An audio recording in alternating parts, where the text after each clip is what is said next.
when the manager laughed him off. No one expected the same man to return with the power to shut them down. It was early afternoon when the city sun filtered through the towering windows of Lawson and Grant's corporate headquarters. The office on the 14th floor gleamed with precision white walls, glass partitions, desks arranged like clockwork. Light, jazz hummed through hidden speakers, blending into the rhythmic tapping of keyboards and the occasional ring of a distant phone. The Human Resources Department was alive with its usual weekday rhythm.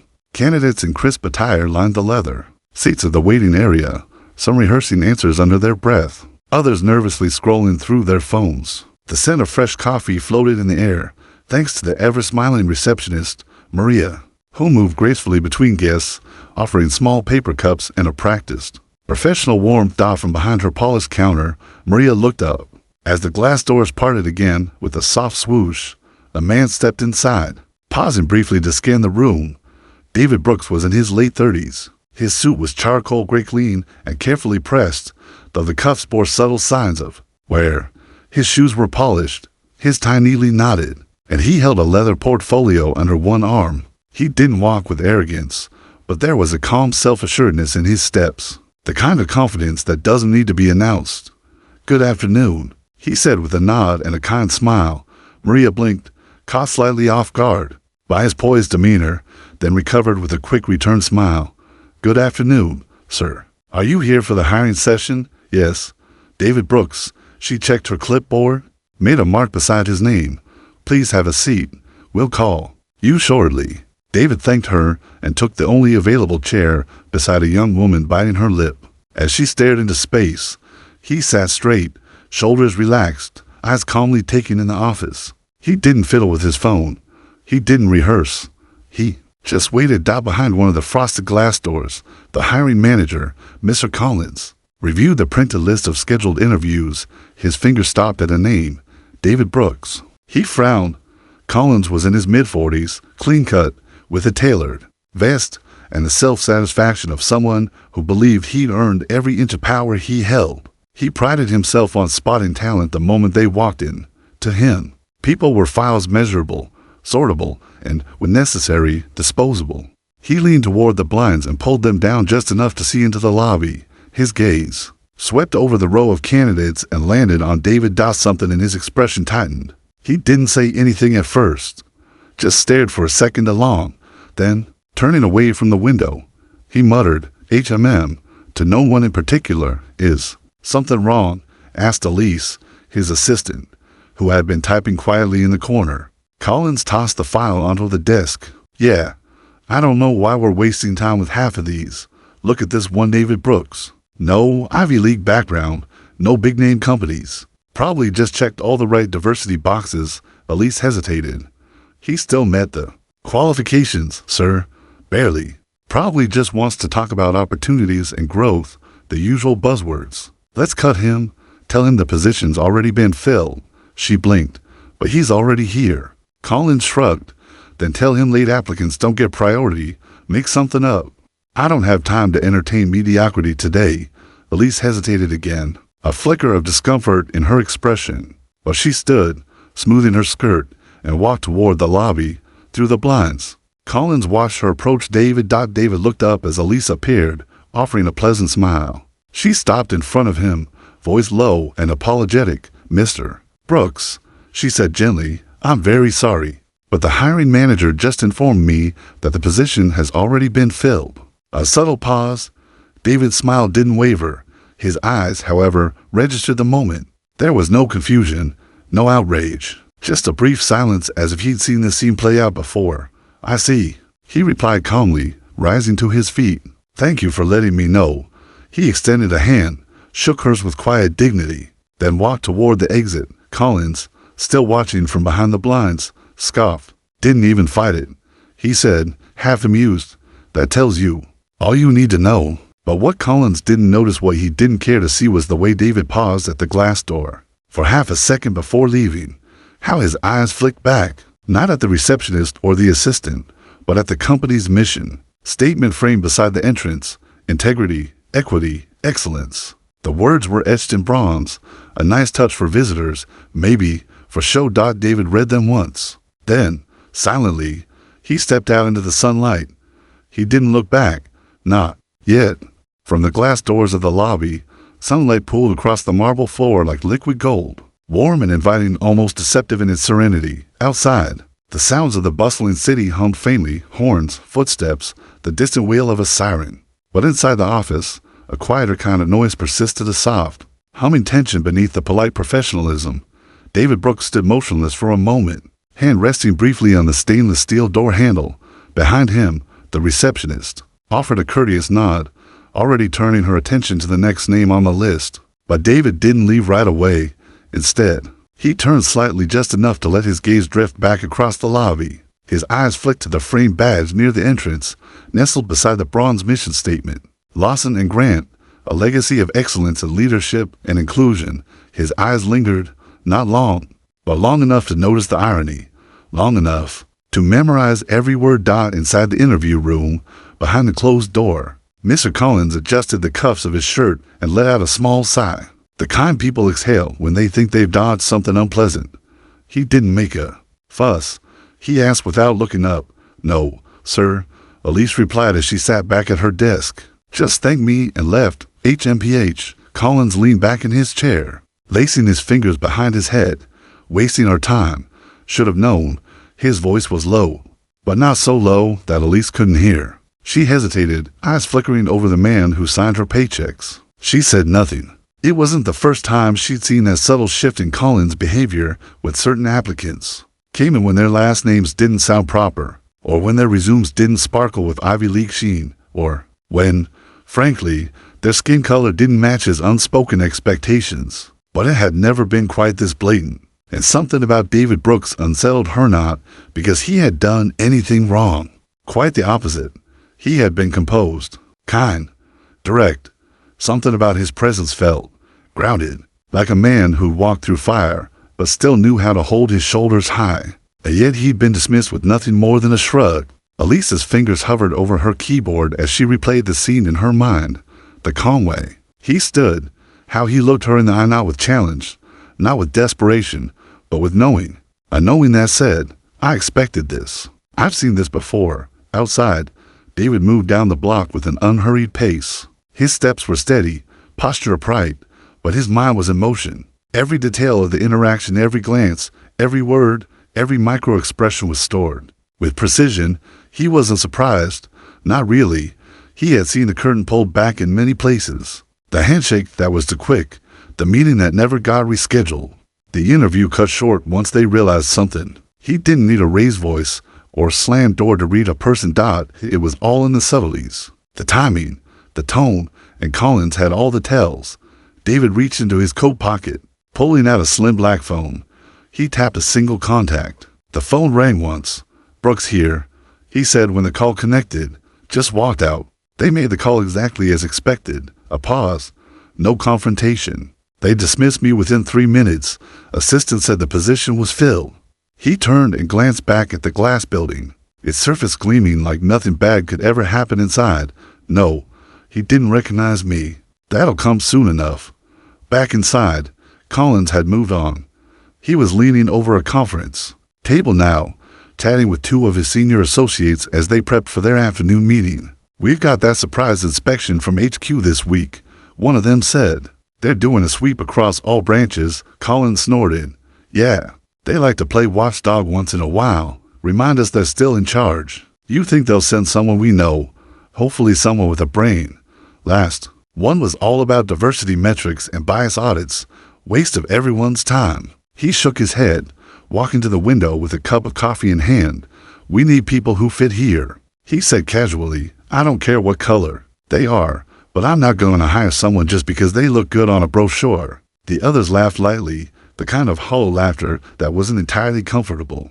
Elise heard it from her desk. Her fingers paused again. She stared at her screen, where David Brooks' application was still open. His experience, though not flashy, was solid. His references were outstanding. His background, impressive in its quiet depth, but none of it had mattered. And yet, something told her the story wasn't over. Not yet. The afternoon sun shifted higher across the skyline, casting crisp reflections off the glass facade of Lawson and Grant inside the HR department. The morning buzz had mellowed into quiet efficiency. The receptionist's smile had dulled slightly. With fatigue, the candidates were mostly gone, and the coffee pot had long since been refilled. Behind a pair of smoked glass doors, Mr. Collins stood before a conference table. Sleeves rolled just above the elbows, voice animated with that familiar blend of self-importance and charm. "All right, team," he said, clapping his hands together. "Listen up. We've got a guest coming in. Big shot from corporate. One of those random compliance check types.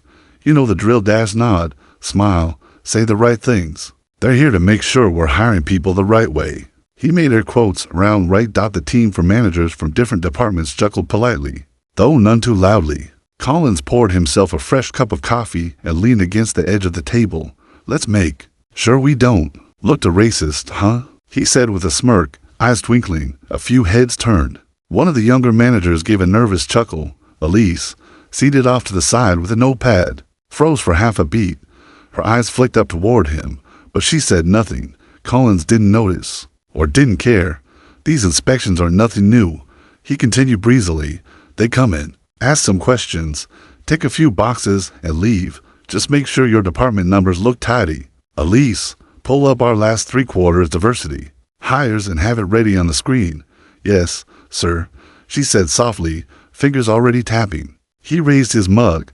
"Let's get through this fast so we can get back to hiring actual talent." The room fell into brief silence, the kind that follows a joke that shouldn't have been made. No one challenged him.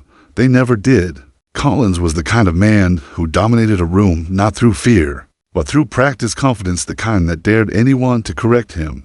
Out in the lobby, Maria, the receptionist, sat in her high-back chair, organizing a stack of folders when the glass door slid open with a soft chime. She looked up and froze. A tall figure stepped through, wearing a perfectly fitted charcoal suit. His stride was purposeful, his expression composed but unreadable. His presence carried weight, not arrogance, not aggression, but certainly an official Lawson and grand lanyard hung from his neck. The ID card clipped to it read clearly, "David Brooks, Senior Corporate Inspector Equity and Compliance Division." Maria's lips parted just slightly. She stood immediately. "Gee, good afternoon, Mr. Brooks," she said, straightening her posture. The tone of her voice had shifted, no longer casual, but formal and alert. David offered a small smile. "Afternoon," he replied evenly. "Meeting room 3. "Yes, sir. Right through the double doors to your left. I'll let Mr. Collins know you've arrived." "Thank you," he said as he walked past. Maria stared at his retreating figure, blinking in quiet disbelief. She had seen him that morning, had watched him be turned away, and yet now he was back, not as a hopeful candidate, but as the man they were all preparing for. The man they thought they had outsmarted. The irony was almost poetic. Back inside the meeting room, Elisa's phone buzzed softly. She glanced at the screen. "Reception. Your 15 inspection appointment has arrived. Name, David Brooks." Her breath caught. She read it. Then slowly, her eyes drifted across the room to where Collins was casually adjusting his tie in the reflective glass of the window. "Sir," she said carefully, "the inspector is here." "Perfect," Collins replied without turning. "Let's show them how efficient we are." Probably another clipboard guy with too many forms and not enough real-world experience. The door opened. Footsteps crossed the threshold, measured, deliberate. Collins turned toward the sound, his trademark smile already in place. "Welcome. You must be." He stopped mid-sentence. Time seemed to stutter for half a second. The man standing in the doorway was unmistakable. Same tailored suit, same leather portfolio, same composed expression. But this time, David Brooks wasn't here for a job. He was here to do his job. Collins' smile wavered, then vanished altogether. The color in his face drained a few shades. He blinked once, then again, as if trying to reconcile what he was seeing. "You," he started, voice low. "You were just—" David stepped forward, offering his hand with professional calm. "David Brooks," he said smoothly, "Senior Inspector, Corporate Equity and Compliance Division. I'll be reviewing your internal hiring practices, particularly your shortlisting protocols and interview procedures." The room fell silent. Elise stared down at her notepad, her pen motionless. One of the managers cleared his throat nervously. Maria, still visible through the glass wall, stood at her desk. Collins finally took David's hand. His grip was weaker now, his voice unsure. I see. Of course. We were just preparing everything for your arrival. David smiled, but it didn't reach his eyes. I'm glad to hear that, he replied evenly, walking to the head of the table. He placed his portfolio down, opened it with precision, and removed a thick folder. Let's begin. Mr. Collins stood halfway from his chair, a confident smile plastered across his face, one hand already extended in welcome. He was used to these corporate visitors, the clipboard types who came with buzzwords and spreadsheets, who asked questions they barely understood and left with nothing more than polite notes. This he could handle, but as the inspector turned fully toward him, the light caught his face, and for the first time all day, Collins felt his body tense, his brain trying to match the polished figure before him with a memory he had so quickly dismissed. David Brooks, there was no mistaking it now. The same man he had waved off hours ago. The same man whose resume he'd barely glanced at. The same man he had labeled a waste of time before he ever said a word. Only now, David wasn't standing in the lobby waiting to be seen. He was standing in the center of the room, calm, collected and in charge. Mr. Collins, David said, with a measured, almost cordial tone, extending his hand. I'm David Brooks, Senior Diversity and Compliance Inspector from the Corporate Board. I appreciate you making time on such short notice. Collins didn't move for a moment. He stood frozen, eyes wide, his outstretched hand slowly lowering as if it had forgotten what it was doing. The blood drained from his face. He began, stammering. There must be some. Are you sure? David raised an eyebrow, ever so slightly. Is there a problem? He asked, still holding out his hand. Collins blinked, forced a tight laugh, and grasped the offered hand, his grip limp, his palm clammy. No. He mumbled. Of course not. Just didn't expect, such a quick turnaround from HQ. David nodded once, then turned to the others seated at the table. The room had gone pin-drop silent. Each manager looked down at their notepads, avoiding David's eyes. The same men who had chuckled at Collins' earlier jokes were now stone still, their faces tense with discomfort. Elise looked as though she was holding her breath. David placed his leather folder on the table and opened it with practiced ease. We'll begin with a review of recent hiring decisions, he said, his tone professional, but edged with quiet authority, especially related to applicant screening, diversity commitments, and compliance with corporate non-discrimination policies. He lifted a document and laid it flat on the table. My role, he continued, eyes scanning the faces in the room, is to evaluate whether your team's hiring processes align with the company's stated values of equity, transparency, and merit-based advancement. Collins tried to recover. Of course. We take all of that very seriously, he said quickly, sitting down and straightening his tie. I believe our records will show we've made excellent progress in those areas. David's eyes met his. Calm, unblinking, interesting, he said, because preliminary reports flagged this branch for unusually high rejection rates of qualified minority applicants, and a pattern of dismissals during the first 5 minutes of interviews or, in some cases, before interviews even occurred. Collins opened his mouth, but nothing came out. I also noticed, David added, flipping another page, that I was told today the position had already been filled, despite being scheduled for an interview officially confirmed on record. Care to explain? The silence was suffocating. Collins' jaw twitched. There must have been a miscommunication. There wasn't. David cut in, still calm. I was told, very clearly, that the role was no longer available. Minutes after I arrived. No explanation, no assessment. No one asked me a single question. His voice didn't rise. He didn't need it to. That calm, steady tone carried more weight than shouting ever could. Elise finally spoke, her voice barely above a whisper. I'm Mr. Brooks. I just followed instructions. I was told to tell you the role had been filled. David turned to her, and his expression softened slightly. I understand, he said. Thank you for your honesty. Then his eyes shifted back to Collins. I'm not here to embarrass you, Mr. Collins. I'm here to make sure this company operates with the integrity it claims to uphold. He tapped the bronze mission statement plaque on the wall behind him with his knuckle.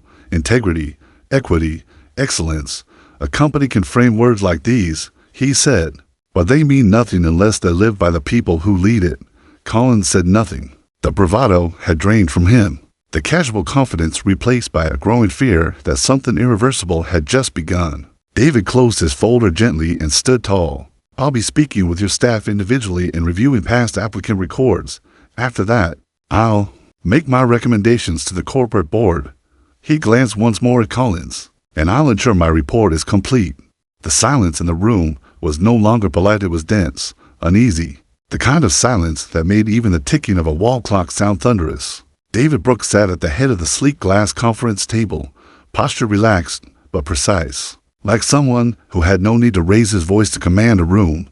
In front of him, a leather folder lay open, its contents neatly arranged. He unfolded a printed spreadsheet and slid it toward the center. Let's start with your hiring practices, he said evenly. I'd like a full list of applicants reviewed this week, rejections, interviews, and hires. Please include the stated criteria used in making each of those decisions. Mr. Collins, seated directly across from him, gave a tight smile that didn't quite reach his eyes. His hands were clasped in front of him as if to keep them from fidgeting. He leaned forward slightly, attempting to regain control. Well, he began with a practiced tone. We pride ourselves on maintaining high standards here. The hiring team has been trained to assess qualifications rigorously. We don't make decisions based on anything but merit. Of course. David nodded, expression unreadable. Then I'm sure you'll have no issue walking me through those standards, line by line. A slight pause. Collins swallowed. Of course. Though some of these evaluations are subjective communication style, team fit, cultural alignment. Let's define those terms, David said, cutting in gently but firmly. Cultural alignment, for instance, is that written anywhere? In your official criteria? Collins blinked. Well, no, it's more of a general sense. David raised an eyebrow slightly, jotting something in his notepad. So it's a discretionary filter. Collins shifted in his seat. It's part of reading between the lines. David tapped the table once with his pen. Between whose lines?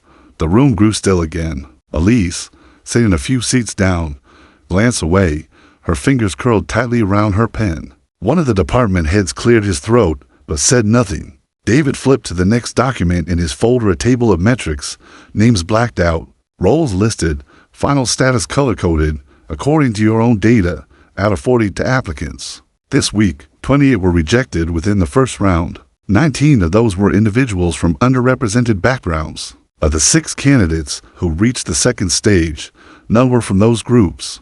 Collins looked visibly flustered now. There's always fluctuation in applicant quality, Mr. Brooks. We can't control who applies. You can, however, David replied calmly, control how to evaluate them. Another pause. David adjusted the folder slightly. Now let's talk about my experience here today. I was scheduled for a 1:30 p.m. interview. I arrive on time, dressed professionally, fully qualified. Your assistant told me the position was filled before I was even invited into the room. Collins opened his mouth, but David continued, tone still even. And yet I was listed as an active candidate on your internal dashboard as of 1:27 p.m. He turned the document for everyone to see. There's a timestamp. The weight of truth in the room pressed down like humidity in a closed space. I'm not here to assume intent, David said quietly. I'm here to examine patterns of behavior, patterns of bias, and right now, Mr. Collins, those patterns are painting a very clear picture. Collins' voice was smaller now. Look, if there were mistakes made today, there were not mistakes, David said, for the first time letting a flicker of steel into his voice. There were decisions, repeated ones, enough for the corporate board to flag this branch as a red zone, enough to prompt my department to launch a formal inquiry. That was the moment the rest of the team's expression shifted from mild discomfort to quiet alarm. I've been reviewing this branch for 3 months, David revealed. Folding his hands atop the folder, we've received multiple complaints. From previous applicants, some alleging they never received callbacks, others reporting dismissive behavior in interviews, and a handful stating they were told roles had already been filled, only to see those same jobs reposted the following week. He paused, letting the weight of his words sink in. You didn't know my face today, Mr. Collins, but your behavior toward me mirrored exactly what those reports described, and that is telling. Collins leaned back in his chair, face pale, his once slick confidence draining with each word. The sweat on his brow was no longer subtle. Across the table, Elise closed her notepad. She didn't need to write anything down anymore. David glanced at her. "Thank you, Elise," he said. "I'd like to speak with you privately later." She gave a small nod, her voice barely above a whisper. "Yes, sir." David turned back to the rest of the room. "My report will be delivered to the board within 48 hours, he said. "Until then, all hiring procedures at this branch are to be paused, effective immediately." Nobody argued. Nobody dared. David stood slowly, collecting his folder and sliding his pen back into his coat pocket. Before leaving, he looked once more at Collins, this time not with anger, but with something more piercing, disappointment. Then, without raising his voice, without needing to slam any doors, he left the room, and just like that, the reckoning had begun. The room remained silent long after David Brooks exited. The air seemed heavier now, the walls colder, the glass surfaces no longer pristine, but reflective in an uncomfortable way like mirrors, forcing each person inside to look at themselves dumber. Collins sat rigid in his chair, the fake smile that had carried him through hundreds of interviews now gone. He stared at the table in front of him, the same table where he had once laughed, joked, and dismissed people like David without hesitation. But now, he didn't move. He barely breathed. The weight of what had just occurred pressed against his chest like a slow, suffocating truth. He hadn't just embarrassed himself in front of a corporate official, he had exposed himself to the entire room, to his own team, to someone who had given him a chance to do the right thing and who watched him fail. He replayed it all in his mind, the casual dismissiveness, the condescending jokes, the smug tone when he'd said, "Let's make sure we don't look too racist." At the time, he thought he was being clever, untouchable. Now, the irony made him sick. He realized it too late.